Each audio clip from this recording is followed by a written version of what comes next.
My father abandoned my billionaire grandfather in a foreign country, without money or documents. He wanted to get rid of him to take his mansion and fortune.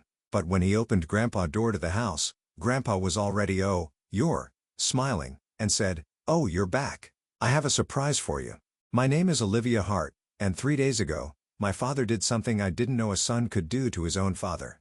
He flew my grandpa Theodore Hart, the man who built a shipping empire from a rusted pier on a memory trip to Lisbon, and left him there. No wallet, no phone, no passport, just the Atlantic wind and a promise." Dad whispered at the gate, "You've had enough, old man." Dad thought he could come home, change the locks on Grandpa's Bellevue mansion, and start counting the money, my grandfather's money. But when Dad pushed open the front door, there was Grandpa, dry and smiling, his cane tapping once against the marble. "Oh, you're back," Grandpa said. "I have a surprise for you." The surprise? It would ruin my father's plan, expose the rot in our family, and force me to choose which blood to save. I thought I knew the answer. I didn't. Dad Richard Hart was all charming efficiency at SeaTac, the kind of man who could talk a gate agent into rearranging the weather. "One last trip before we do your study, Pop?" he said, squeezing Grandpa's shoulder. "You'll love Lisbon. The azulejos.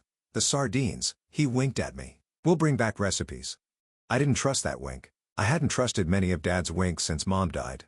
On our connection through JFK, Grandpa napped with his hat over his eyes while I texted Maya, my best friend, and a junior associate at Litton and Ames. "If Dad moves Grandpa's accounts while they're abroad, can a bank freeze be undone?" She responded with a waving off emoji. "And stop catastrophizing, live. No one steals from a billionaire with a paper trail." In Lisbon, the cobblestones glistened with rain, and Grandpa told stories about hauling rope at 14, about playing chess with dock workers who taught him patience with a bottle cap and chalk. Dad laughed in all the right places. He ordered wine. He volunteered to handle the passports at hotel check-in, so Pop doesn't lose them. On day 3, by the Belém Tower, Dad announced a detour. "Pop needs a nap. Let's split, Olivia. Grab us some pastes. I'll take Pop to the hotel." I hesitated. Grandpa squeezed my hand. "Go on, kiddo. Bring 3. By the time I returned, the concierge's smile was tight. "No, Mr. Hart." "No, Grandpa. The room keys deactivated. The passport's already checked out."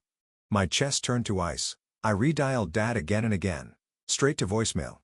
I sat on a stone step and counted breaths. 10 in, 10 out. Then I did the thing my family had always called meddling but which Grandpa privately called backbone.